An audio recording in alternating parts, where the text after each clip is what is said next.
We are. We're now. We're live. Are we now? We're in the moment. Are we? Now. Are we? We are. We are. We're here. We are. Who are we? The social pillar. The social pillar. Hi. Collectively. Some of the social pillar. We're two sides of the same pillar. If we were a pyramid, Perfect. we'd actually just be a flat surface. Are we a wall? We're a wall. We're 2D. Okay. Hi. Two dimensionals. We're two DMs who are here to talk about role-playing games, as we do. Thea, introduce yourself, please. Hi. Oh my goodness. I was waiting for you to point to somebody else. I'm not used to this. It's hi, I'm OMGM, also known as Thea. I am a TTRPG streamer. I do some stuff, play some games, and I'm here with the most wonderful, the most excellent, the most beautiful Gerard. Hey. Hi, good evening, everyone, or whenever you're listening and enjoying the show after the fact. But we are live this evening. My name is Jared, also known as the GM Chef, and I would be throwing to our wonderful third pillar in our situation here. Our third face. Like a pyramid, it has three faces. Perfect. Great. All pyramids have three faces. Done. We are here to talk about the wonderful hobby that is tabletop role-playing games. We are continuing our ongoing conversation about the crafts, cultures, and communities around the world. And tonight, just wanted to acknowledge that Thea and I are coming to you from Aboriginal land. I'm coming to you from Ku-ring-gai land. And we would like to acknowledge the traditional custodians of the lands we're streaming to you from, pay our respects to elders past and present, and extend those respects to any First Nations people who are watching or listening or tuning in. So thank you for joining me, Thea. Yeah. Ian should be joining us soon, sometime this evening. Potentially. It's a surprise. It's kind of like an Easter egg or a loot box. It's an Ian loot box. We dropped it at some crate. Unknown point. Crate. Yeah. Make sure you are following so that you can get the Ian drop during this stream. It's coming. You want to get your own Ian? Everybody needs their own Ian. I mean, to be fair, we need our own Ian. Yes. I feel the last episode and this, the level of chaos, which is always there simmering in the background to give it a little bit of spice. It's now we've put too much spice in. There's too much chili. There's too much saffron. There's just a little bit too much now, and the chaos is impinging on us all. So we need that Ian loot box drop. I feel like that could have come out. The calming totem that is a world-class human being, Ian. We're just going to keep gushing about him until he rocks up. I feel like that's the best way to summon him. That's one of those tricks to increase your chance. Yeah, keep talking about it. This is the content for this evening. It is basically we're just going to gas up Ian. What are we going to talk about? We're going to talk about exactly sort of what perfect segue. We're talking about getting people together to play tabletop role-playing games. We're actually talking about how on earth do you get into it? How do you find people? All of the sort of little things. We're just going to talk about our experiences because having played for quite some time, especially across our own three sort of trajectories through the hobby, we've definitely found groups different ways, kept groups going for different periods of time, mostly dungeon mastering, and what does that actually mean when it comes to organizing and making sure that things happen. So we can talk about all of those things. Ian, of course, leaving his mark on the episode already with a wonderful sort of structure for us to shoot from. But Thea, was there anything that you wanted to mention off the bat? Yeah, well, I think that there's so many ways now to bring a group together. And I think that technology's made things a lot easier. And as anyone who's been listening or watching this for a little while knows, I tend to run most of my games online. And I've found that over time, things have changed a little bit in how you can get gaming groups together. And I wouldn't mind sharing a story to start off with, which was kind of at the start of COVID. And that's when I was getting back into running games. I was like, oh, okay. I jumped on some D&D forums and, looking for players, looking for groups. And I was like, oh, okay. But I couldn't really find a game that I wanted to play. And a lot of the forums were based in the US, so they're in US time. So I'll put a post up and I'll say, hey, Australian time, looking for some players. Responding to that, I had one person based in Melbourne. Good. Australian time, same time zone as me. They're on the East Coast. someone in New Zealand. Okay, that's, again, manageable. Close, earlier, manageable. Then Singapore. Okay, that's starting to get a little, but still okay. Then the East Coast of America. Then the West Coast of America. Oh. Wow. One Australian player. And I had somebody else. Oh, somebody else not in, I want to say Guatemala, but that's not correct. But oh gosh, it was in the Caribbean. And I know that Guatemala is not in the Caribbean, but yeah. So we're talking spread around the world. I thought by putting out this post, looking for people to play in an Australian time zone, that I would be stacking the deck for Australians. But I was wrong. And I think where I underestimated it is that players want to play. And when you say, hey, players want to play, players be players, hate the game, not the player. Wait, no, just love the game. And gamers be gamers. Just players be gamers. Gamers be gamers. Yeah. So I thought that was really interesting because I think as a way of connecting people, technology, internet, bulletin boards, all of these magnificent programs that we have to talk to people like we're talking to you,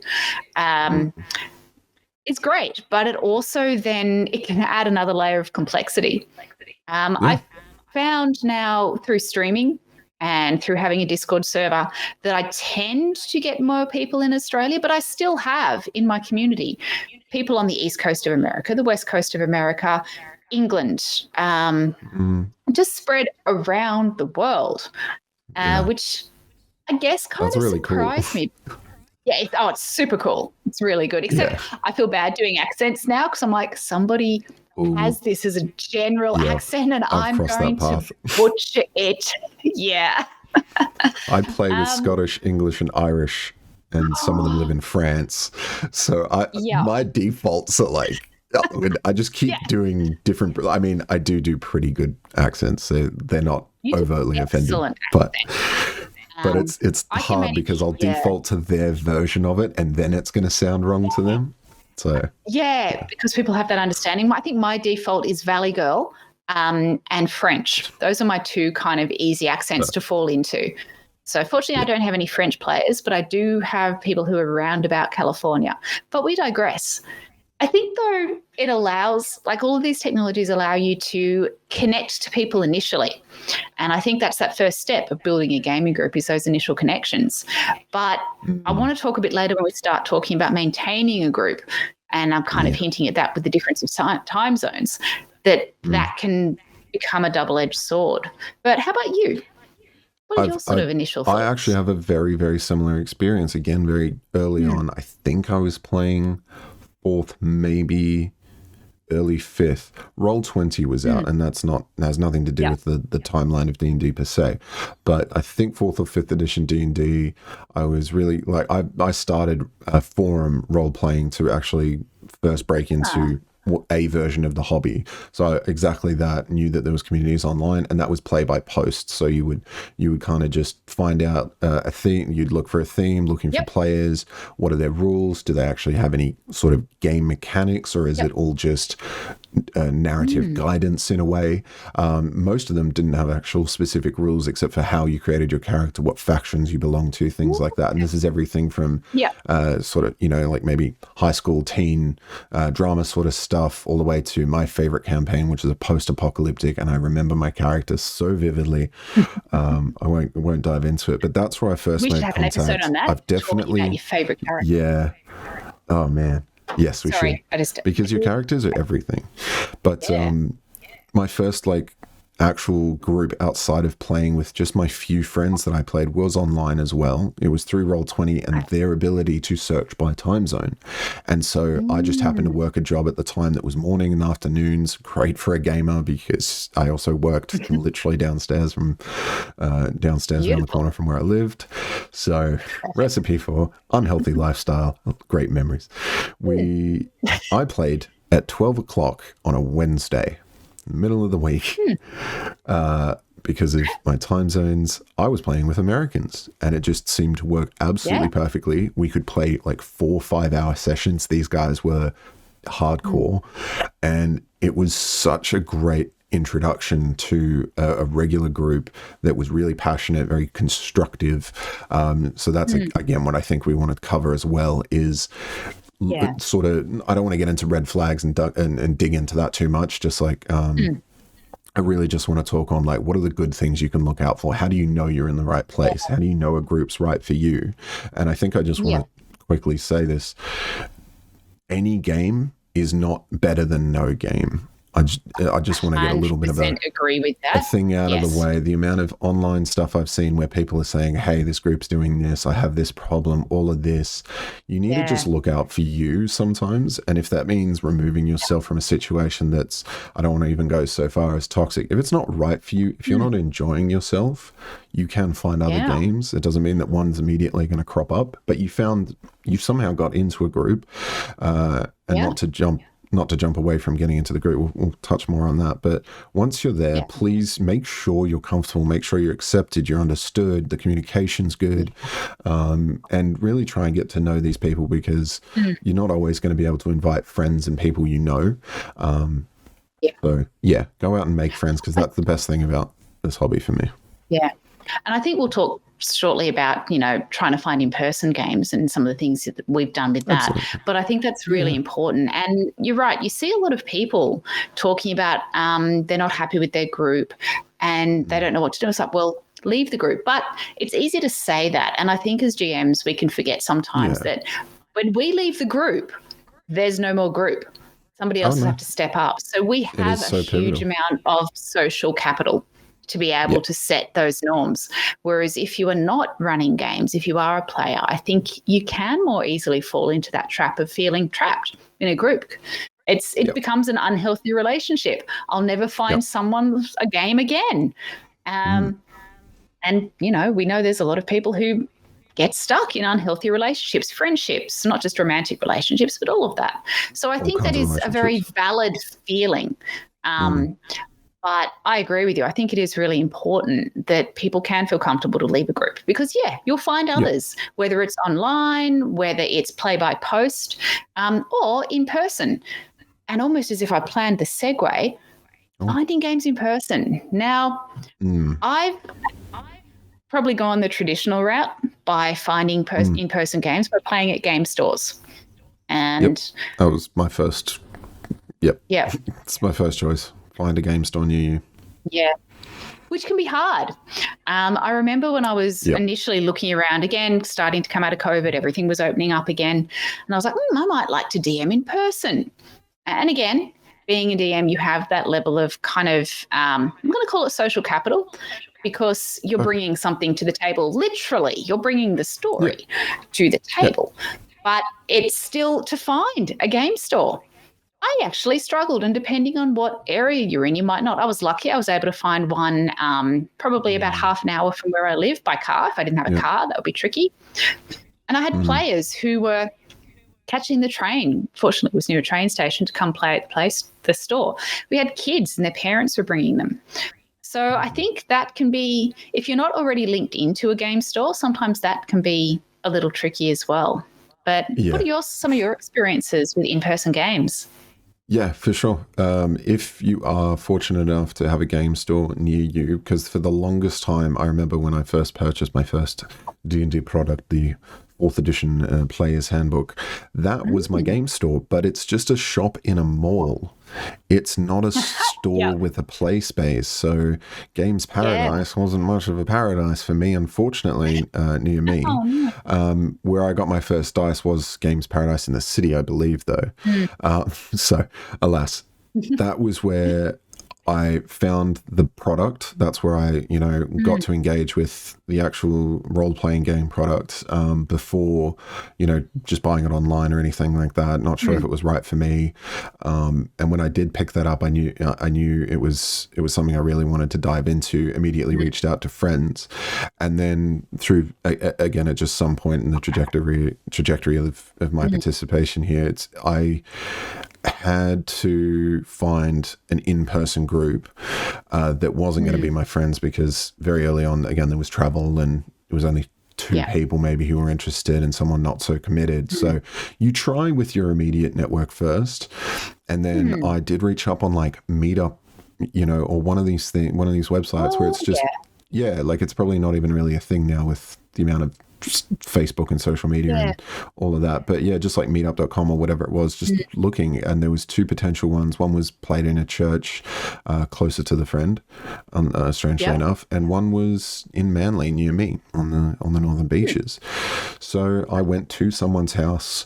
We met up. A bunch of people hadn't played. I didn't DM, which was cool. Neither did I in that online game. So started playing a little bit, and the DM hadn't played since second, so wasn't even really familiar with the new rules and things like that. It was all jank, but it was great because it actually networked me.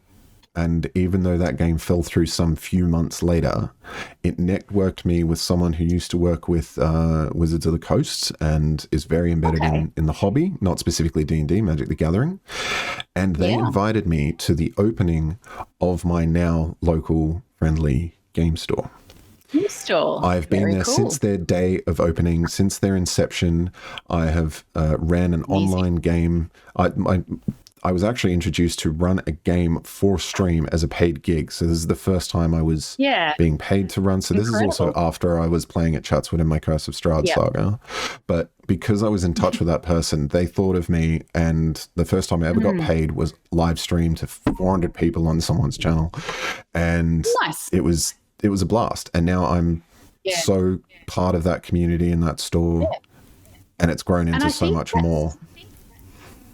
I think that is a really interesting thing to bring up as well, is streaming is another way that a lot of people are getting into games. I mean, we can't talk about that and not mention things like Critical Role or things like, Critical Role really started the really big live streaming and interactive chat. And that, to be honest, is what I really enjoy, and it's connected a lot of people to games that I'm involved in. But I think it also allows people to connect to gaming groups in a different way. So we haven't talked a lot about parasocial relationships, but I think streamed games and streamed DMs, etc., really allows people who perhaps aren't comfortable to play to start connecting to that TTRPG or that D&D community. And I think that is a really valuable and completely valid way, because, as you know, not everybody is comfortable jumping in and playing a game. Some people, they just want to watch. And it's weird to say you want to do that at a game store. I want to go back quickly. You talked about having no space at your local game store. The game store I started running at, it's called Hall of Heroes, which is a magnificent name. Oh, yeah. But yeah, there's no room inside the store. Well, they've got a couple of tables inside the store, but on the gaming nights they'd run, not Chainmail, was another sort of warfighting miniature game, and Magic and all of that, which is great. But the D&D tables were out in the main mall, and which I think was a bit of a surprise sometimes for the security guards who walked past and were like, oh, speaking of surprises, look who's here. Hey, guys. Hey. Hello. How you doing? Most wonderful, Ian. Good. It is the most wonderful, Ian. Good to be here. Yeah. Speaking of connecting people, you don't seem to be overseas anymore. And you're not at an airport. No, you're back in the map room. Not an airport, not in Japan, which was amazing. I've just literally landed about less than an hour and a half ago. So dedication. We got absolutely dedication.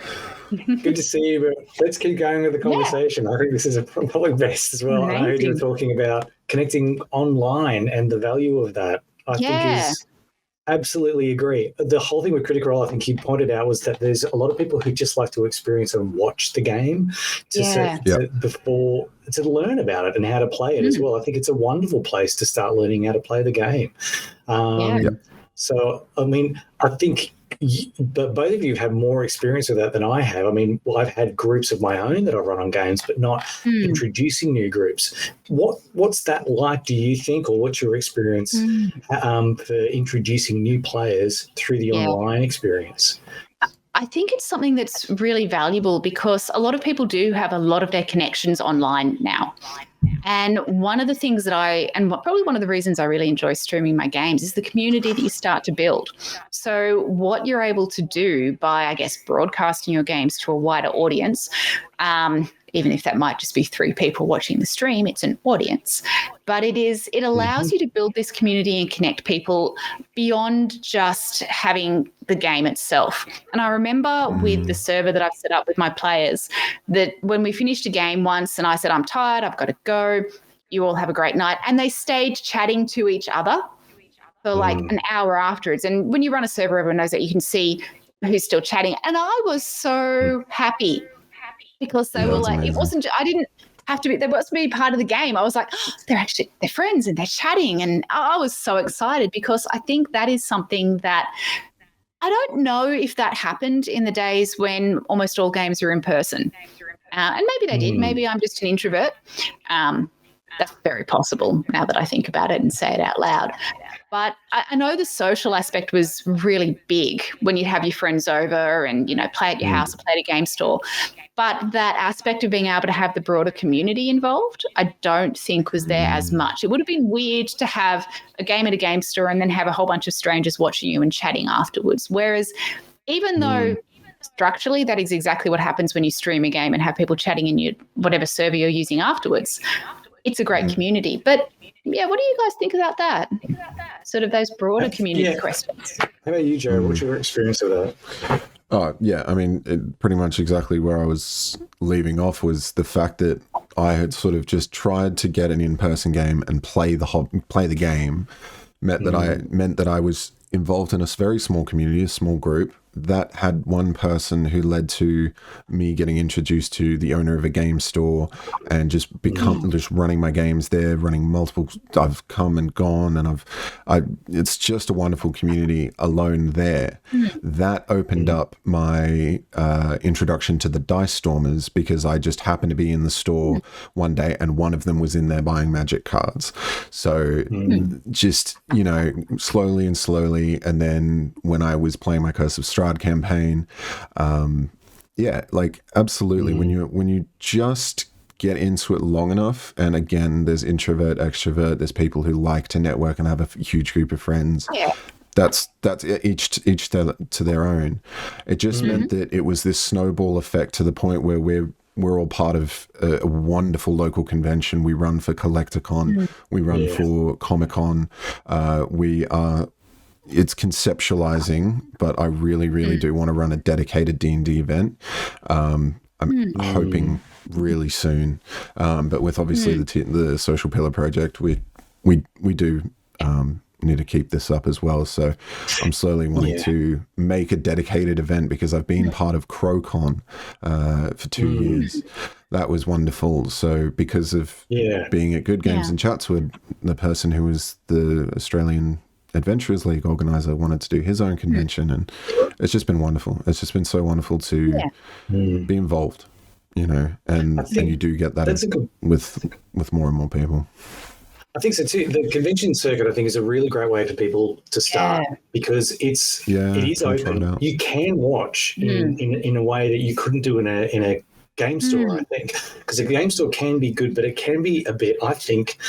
And in fact, I've had experience of new players saying it feels confronting because it feels a little bit like a club. And it does. It's okay. It completely makes sense as well because it is a bit of has its own culture around it. Whereas a convention has that kind of a bit more freedom, a bit more less commitment to it. So it feels like you can just kind of walk in and just check it out.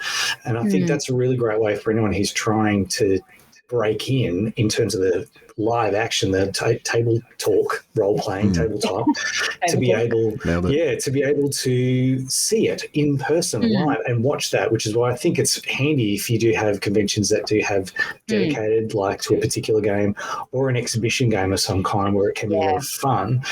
And that's where, you talk about things like Critical Role when you go online. But I wanted to jump into that later. I think I was going to just jump into the tabletop side of things, what it used to be like there, because you said this as well.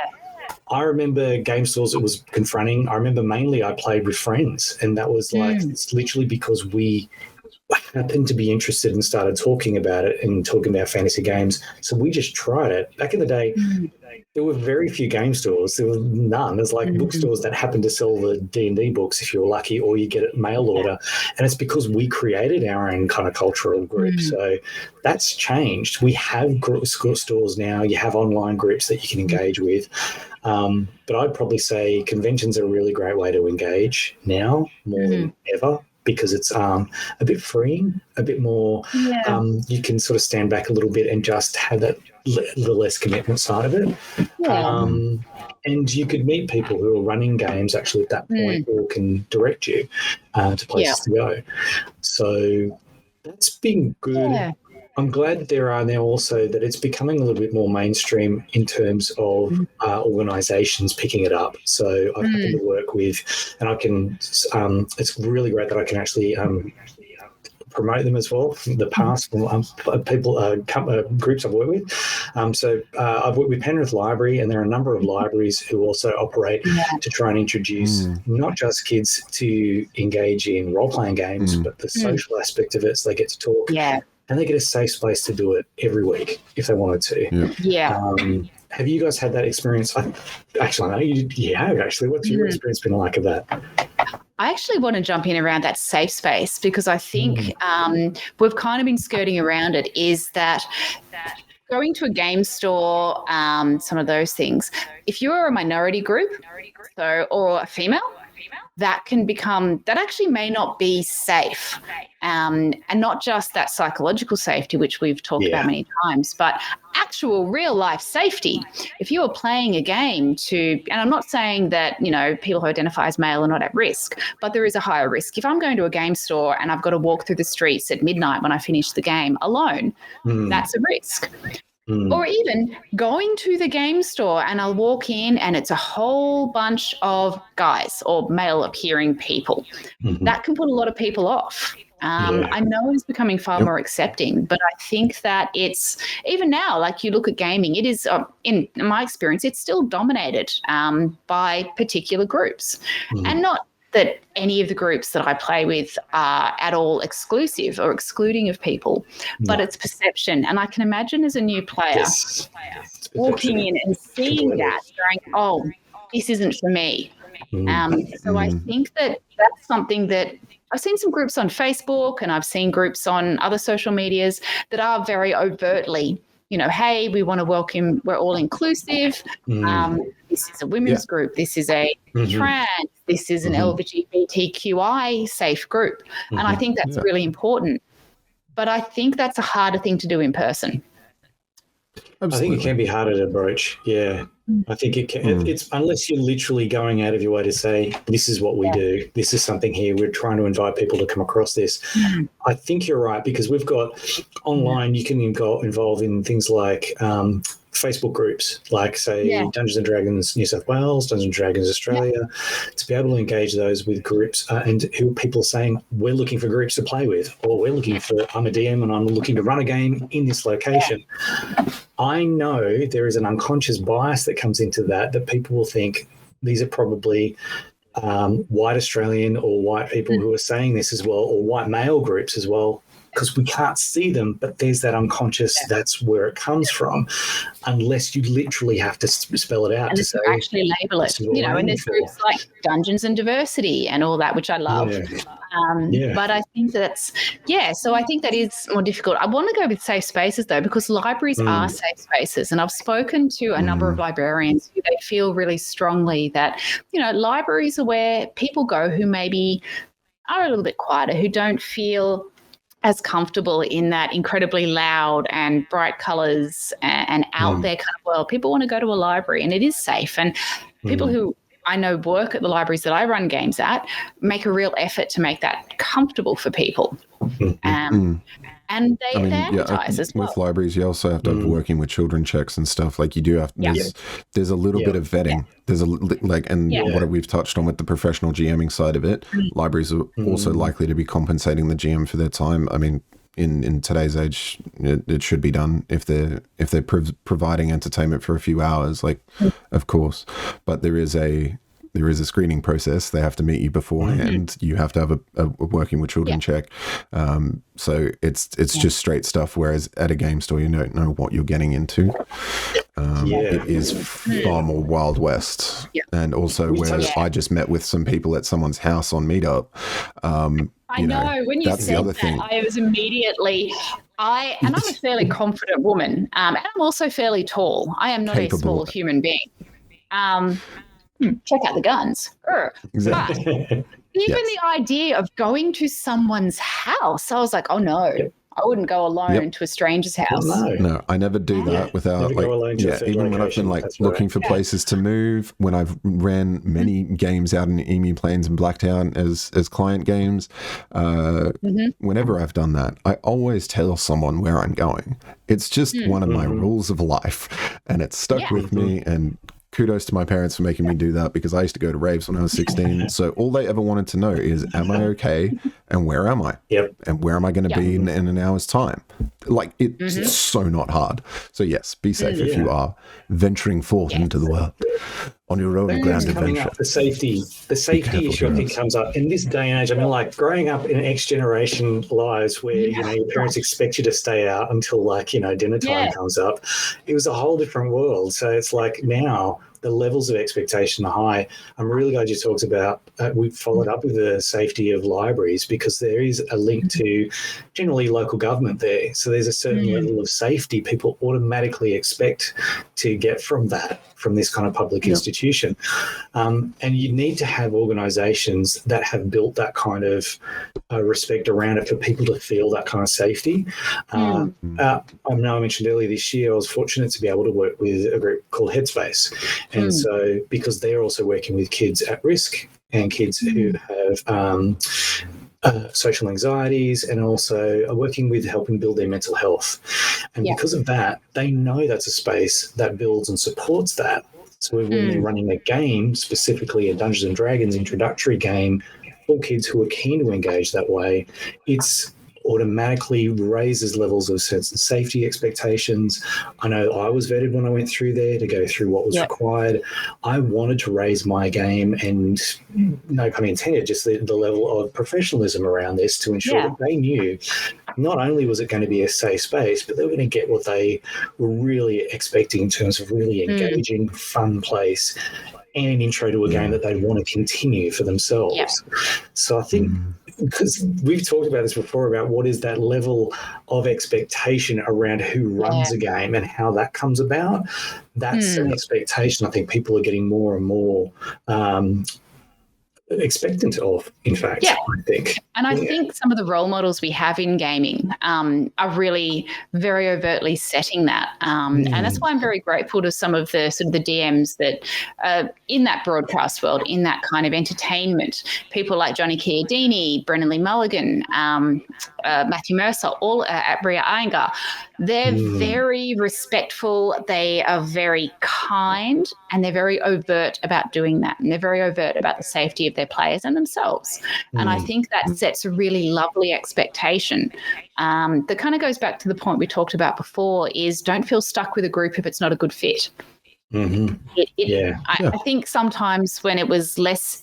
And I don't want to say it's easy to get into a game, because it's not necessarily easy to get into games, but it's easier now to find games. And I think people having that expectation, that expectation that, I can find another group and these are the ways I can do it, makes it easier for people to leave if they're in a game that isn't quite the right fit. I think people are getting, better at communicating in that sense. I think actually it's also up to us to be able to help shepherd that in as well, to be able to be better communicators, to help people feel like they can communicate in that space, which is what I was going to bring actually, as like we've got some things we can talk about. I was thinking about how do you engage? How do you engage new players, or what expectations do you think players should have when they go into a new space? Let's say that they trust their gut and they feel like this could be a safe space to go into. How do you go about engaging people to make sure that it feels like it's right for you? What's your experience been? I think that, like we talked, I think way back in series 1 of the social pillar, we talked about, expectations and the importance of session 0 in setting those expectations. But I think, so we'll take that as read. But in terms of engaging, I think it's trying to make that kind of genuine connection with people and actually listen. I think we can bring so many expectations, and say as a player, I've been searching for a game and suddenly I find a group and they're in my time zone and I can go and I'm so excited. Maybe I forget, or maybe I don't have great social skills. Maybe I'm, forgetting how to talk to people, and in my excitement I'm talking over people, or I'm not listening. And I think that's the key thing.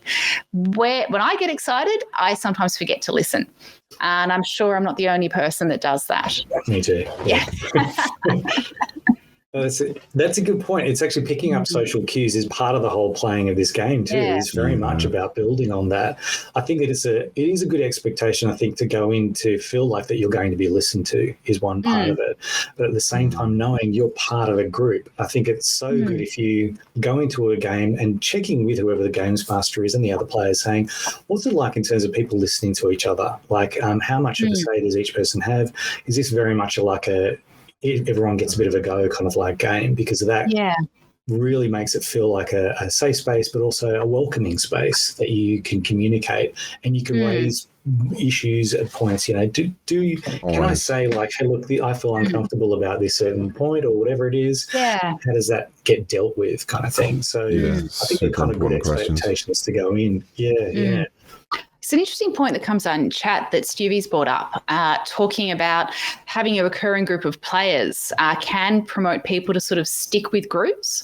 And I think one of the reasons that people do reach out to, join a campaign, and why so many people want to join campaigns, is they kind of want their expectation watching things like Critical Role and Convention 20 is that there's a group that you stick with, and these are now your player group.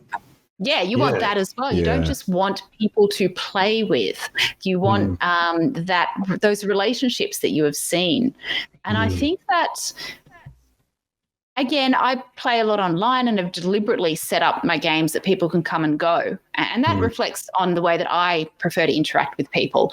I am happily hand in the air I wouldn't say a commitment phobe, but definitely not a commitment file. And the idea of having to stick with a single group, I don't like that idea, to put it mildly. I like the idea. I'm a poly gamer. Yeah, we'll go for that. Poly groups. But I do. So that's never been, that is a foreign concept to me. But I know that lots and lots of people have a much stronger relationship with, this is my group that I'm going to stick with. People have maybe loyalty. Yeah. You have experiences with that, sort of the establishment of those relationships. Yeah. Jared. Yeah, I would say from a game master's perspective, it's like a mother hen mentality. It's like, my babies, my beautiful precious players, and like that sacred little space of the insane shit that you guys say to each other and the stories you tell and the jokes you made. Like, I'm obviously really amping up the idea of like an ideal group, but I've had these groups where things shift into a fun collective of ideas and you do form friendships and you start to have meals outside of the game and meeting up and doing different things. So that's a potentiality, and like obviously everyone's going to find a scale on solo role playing to finding someone to play with, or like forum role playing. Then there's online. Then there's actually having an opportunity to play in person, whether that's once in a school holiday period at a library or at a convention. But you don't know, like, take it step by step if you want, and somewhere you're going to land on that scale of a dedicated group that runs for 2 years and then has a 4-year gap, attends 4 weddings, one in full character costume, and then we conclude a Curse of Strahd campaign. Really, you might have some epic stories to tell after a while, but please just be comfortable finding a space that works for you with your limitations, with what you feel comfortable doing. And yeah, I didn't start by just going to a game store or randomly meeting at someone's house. I started online in a very safe, comfortable, slow with the play by post. It was slow so I could think, I could really craft and do something worth a damn. And I think that's another thing is people come to a game, and especially if you're joining an established group, that's a big thing as well. That's a very unique experience. You're not necessarily forging one together, although I would say that's probably almost the most fun for me, because if you're forging a group together, you're not sure of these dynamics, you're not sure of the relationships and what's going to happen there, so you do have to be more cautious level. But no one necessarily knows what goes on, and my current Spelljammer group is a bunch of people that I didn't know and one person I do, and two people knew each other. Another one was someone I brought in halfway through the game, and that's our wonderful little group. So hey, it's each to their own. The risk of that, though, is that when you have sort of established groups, because we talked about barriers a little bit earlier, is that when you have established groups and in-jokes and comments, there is a risk that people will feel alienated. Like we talked before about, you walk into a game store and there's a bunch of people that look nothing like you, and like, oh, I'm going to walk straight out. But even when if it's an online group, and I've noticed this in some of my groups as well, is that there's a group of people that have another interest in common. And every now and then we can kind of fall back into a banter, which I have to very consciously go, there's people in this group that will not get the background of that, and I don't want them to feel excluded. But there is that chance sort of coming in new. That's a really good point, because I think it comes into the established group thing. I think is a really difficult thing to try and join, because it's like that's like for me, like I run like professional games specifically to engage people, introductory games. My whole aim for that is it's either usually it's a group of people who already know each other, which is why I recommend guys, if you know a group of people around you who want to play and haven't, do it. Hire a DM, find a DM, run it yourself, and just try it. It's one of the best ways to give it a go. Go to the convention and have someone who's already running it, so you guys can just have some fun and see if you like it. I think it's a really good idea. That's great if you're in a group. If you're by yourself, that's a tough thing too, because I love you both brought this up about the whole thing with Critical Role. There's such a wonderful group of friends, it looks like, and that kind of sense of belonging and having a group like that is wonderful to be a part of. That doesn't come overnight. They're actually they got to know each other because they're all voice actors. So that's actually completely separately outside of the gaming realm is how they got to know each other. And I think that's that common interest thing. If finding groups of people you have common interests with to play a game, I think is a really good way to do this, because at least there's a want to feel, I think there's a kind of sense of that ongoing regularity of meeting and telling story and creativity. That's addictive. It for want of a better term, it's very appealing. It's a sense of belonging and identity, and people want that. Yeah. But I think the best way to go about that is to try, if you don't know other people like that, go to a place where there are similar people who also don't know, like a convention where it's a safe place to kind of meet. Just say, I don't know, I'd like to give it a go. You're all in the same boat. I love you said that, Jared, as well, that if you're all in the same boat where you don't know what's going on, and you probably even don't know each other, that's probably a good place to be, because then it's a fun place to start. If it's in a safe space, you know that they're going to run it and we can just sit back and enjoy it. And it keeps coming back to that, isn't it? Like, look out for those places you feel that I can try this out, give it a go. Try and do it if you can. I would recommend, though, if you get a chance to do it with other people you know, give that a go, because you have that already established, that kind of group. And it actually helps the role play, I think, when you have already established relationships with people. I do like the idea of library games, though, and sort of the more we've had this conversation, because Ian, you alluded to it before, I also run games at my local libraries, and because it's already set up as a safe, accepting space, you can get people come in, and I generally will have in libraries, that's where I get the most solo players who are super keen to play, but they haven't really known how to connect. It takes me back to a game that I thought I was going to have a single player, And then people just kept turning up and ended up with a table of 7. And only 2 of those people knew each other. But that was really lovely. It was a very, very chaotic game. I think we had 1 character death, but it was all fine. It was all fine. Yeah, okay. I nearly said playing it. No, that was in person. Okay. So it was in like the little kids section of the libraries. So occasionally confused parents would walk in and look at like the miniatures and go, there's nope. Especially when we said, and then he swoops in and he rips off your arm and let's see how much damage. It's like, whoop. That's the best story time that goddamn child section's ever seen, goddamn it. Yeah. But I think it was a lot of fun. That was a good question then, because it's like, so we've mentioned a number of ways you can meet for in-person games, and definitely going in with what your expectations are. You can actually talk about this. It doesn't make a difference really if it's online or if it's in person. How do people engage? How to connect with online games that are out there? Is it like through Twitch channels, or is it through Roll20 perhaps, or some of the TTRPG platforms? Would that be a way to engage? I think there's a few out there. So my initial story that I told right at the start was about, I posted that on a D&D Beyond forum. And oh my goodness. Sneaky entry from Michelle. That's all good to get the keys. Anyway, keep going. I'm going to be sneaky and make sure no one notices. And we're all like, now that is a failed stealth check.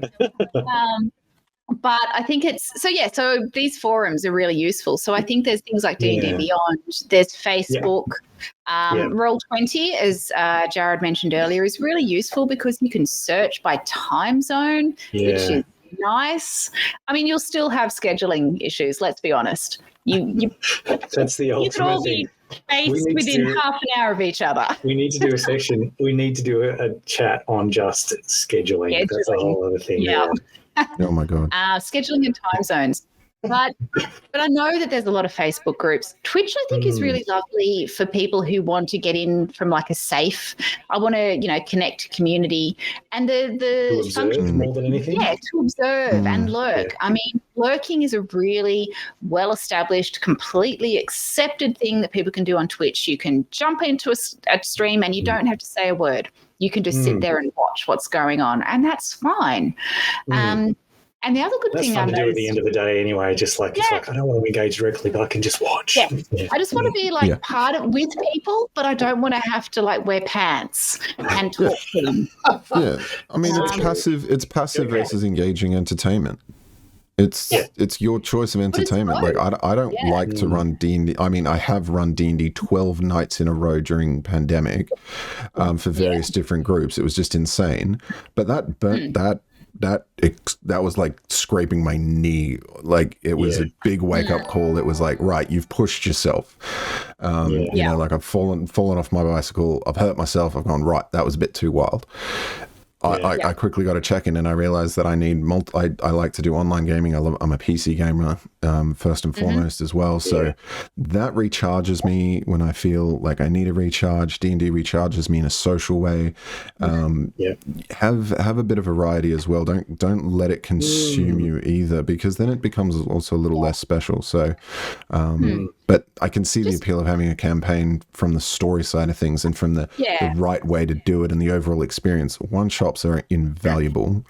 Stewie, my dude, thank you for the sub. That sounded like such a streamer thing, but being such a bro, being one of my fantastic players, that means so much. So thank you, my dude. Yeah. It is very cool. And I saw the animation, so that's all good.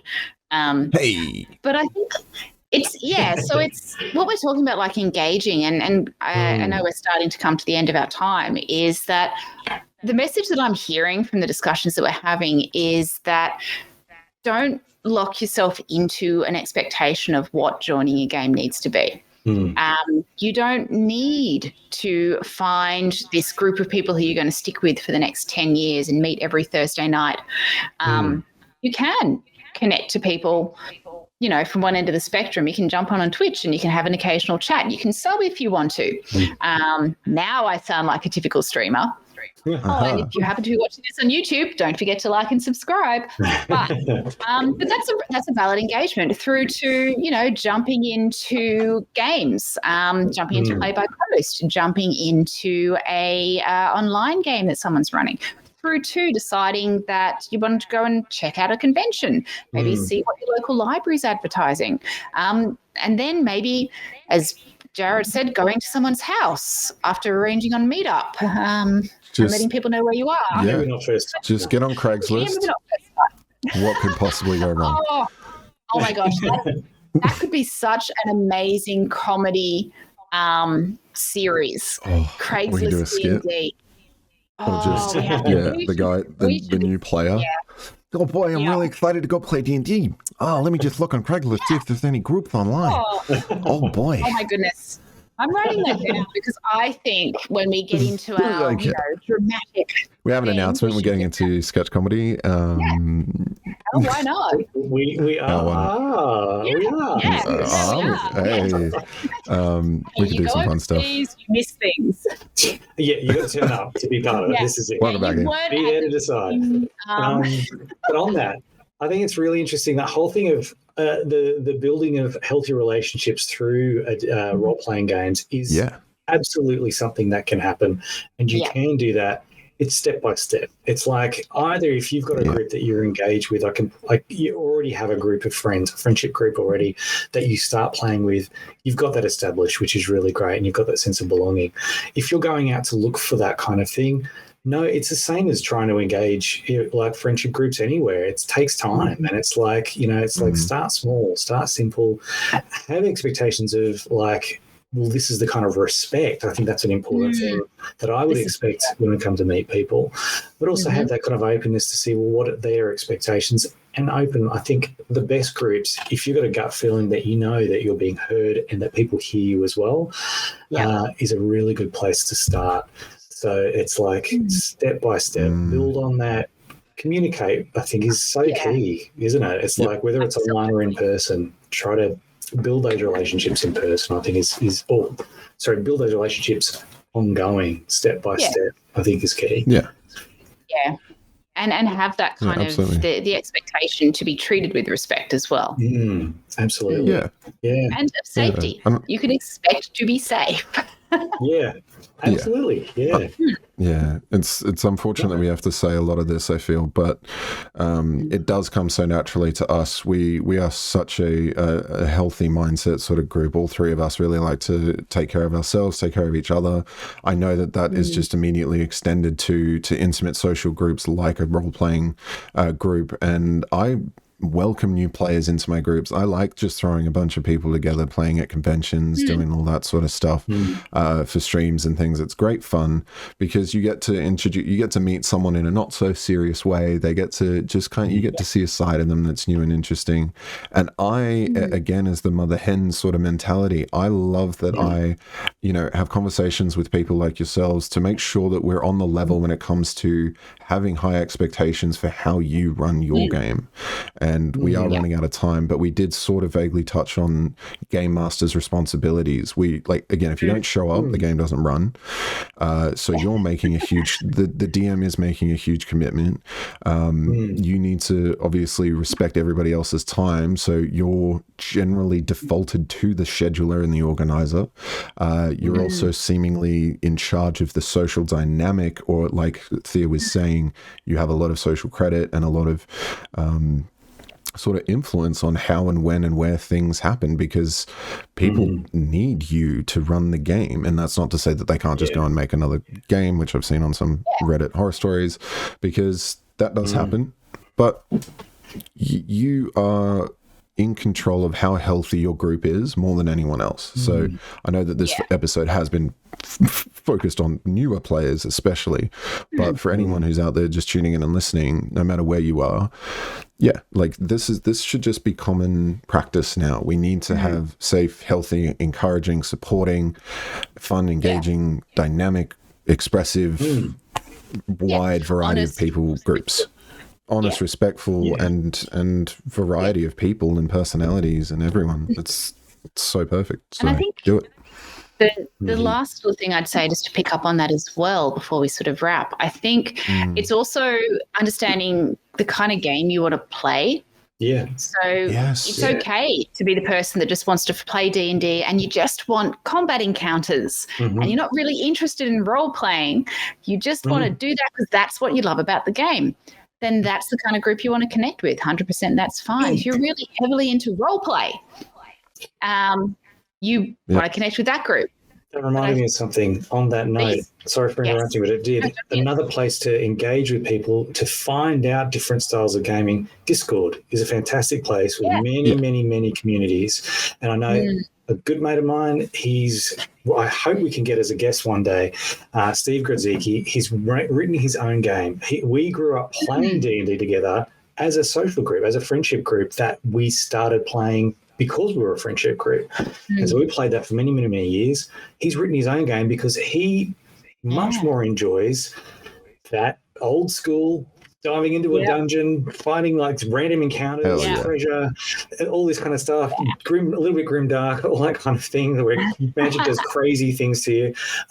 He made a game system based on that, has a whole community around that who really love that. And it's like, dive in. That's like, and he's got his own channels as well on Discord. If you want something which is more role playing, a bit like the Critical Role side of things or Dimension 20, if you like that kind of thing, or a bit more wacky where they don't take it too seriously and it is more about the table talk, have a look at some of the groups there and engage in those. I think I'm starting to learn so much about the different kinds of groups. So things like Discord, which is more talk-based, text-based, or Twitch, where you get to watch things and you get to engage that way. Really great ways to engage and find out what suits you. What's the kind of style of game you'd like to play? Use those as reference points, I think, if you're going out there to ask them. I think it might be the really great way on Facebook groups if you're saying, look, I'm keen to run a game that's a lot like this. And it has this with these players. I really want to have some. Who's up for that? And it's like, and then start vetting it that way. And people engage with that. Being a moderator on D&D New South Wales, that is my favorite post to see. Is like, there's obviously nothing wrong with, I'm in this area, I want to play online or in person, or this is my time zone. There's nothing wrong with that. You will sort of get people out there, but just like a good resume, if you just put a little bit of effort into a nicely constructed post on Facebook saying, hi, this is me, I'm new to role playing, or I've fallen out of it, I want to get back into it. I'm not necessarily looking for D&D. Like, obviously, if you're in a D&D group, say that, but open you up to, like we were saying, different styles and different, what do you want to do? What do you want to play? D&D is easier than ever to get into, but there's all kinds of things out there. Say where you are, like, you know, again, just be safe online as well. Like we've been talking safe this whole time, be safe online as well. Just put a little bit of your expression and your desires out there, because once people can see that you're opening up about that, they'll be like, okay, yeah, that sounds sick. And that's when you get people who are like-minded, not just anyone will do, which we said isn't the right way to go about it. I think, though, also don't get disheartened. As a player, there's always a lot more players out there than there are people running games. And I think sorry. Absolutely. No, I completely agree. I think it's that whole thing of having, I swear that part of this as well is that the best game, if you want something done, sometimes doing it is just get it done yourself. And being I didn't become a DM because... forever DM because of by choice necessarily, but again it was. But at the same time, there was a certain necessity, and I think there's if you go in with a sense of, look, I should set some standards, set some expectations, and I'll need to schedule some stuff. I'll need to take some responsibility of that. People like that, but you can expect that of them as well. And I think that's a really good thing, because then you all raise the level of expectation with each other. I think you're absolutely right there. Yeah. I think we are running out of time. So do we have any sage words of wisdom as we wrap up for this evening? Thanks to the chat, Stevie, for awesome provocations as well, because it's good to hear that as well, to sort of like remind us as well of some other ways of looking at how do you engage, how do you want to play. And some people like, I know I like having a group. A little different for you, Thea. I know. For me, I like having a group I have as an ongoing thing. It's a big deal for me. I actually had to step back for 6 months and not run something for a while. I'm like, that's hard.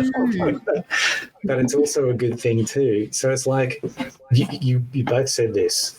Go for things that appeal to you. What are the kind of groups you want to be with? I think that's probably the words of wisdom I could imagine. Yeah. Jared? No, Stewie, you need to engage as much as you like, my dude, because we absolutely created this platform to reach out to a wider community and to expand the conversation. We're not just here up on a pedestal just sort of preaching out, even though we have amazing, wonderful ideas and we hope that they resonate with the wider community. We want to actually hear that they do. So even if it's like, oh yeah, great point, like please just shoot us a message. Like we're happy to actually hang out with you in our Discord afterwards. If you guys want to continue the conversation, like we are all about that. So I guess that's how we can wrap things up is to our community that we're forging and we're trying to pull together to enhance people's role-playing experience. Please engage. Please let us know what's happening out there, and if we're on the mark, if we're not, if there is something that you want us to dive into and talk about, this is for everyone. Absolutely. Discord link is in the chat. It will eventually be on YouTube if you're watching this at a later date. But what is on YouTube, Thea? Season 2. Oh, my goodness. Season 2 is now on YouTube for anybody who wants to catch the VODs. Please do go along, watch. Subscribe if you feel like it. It just helps the channel grow, interact. But they're coming out. So I think we're up to Season 2, Episode 8 or 18, whatever we're calling it. Might have 18, I think I saw today. Yeah, there'll be another few that'll drop over the next couple of days. But yeah, please do go check those out. Please join our Discord. We have a Facebook. We do. We've got those things. And we will be back down in the doobly-doo somewhere. Week, won't we? Next week will be the last one, I think, for this season. Hell yeah. Yeah, last one of the season. Very exciting. We might have a few special events coming up. Maybe. But we're not going to spoil those. But yeah, follow us on Facebook, follow us here, follow us on YouTube, or not. Whatever works for you. Let us know what you'd like to hear. Just randomly jump on Twitch one night and hang out. Whatever you want.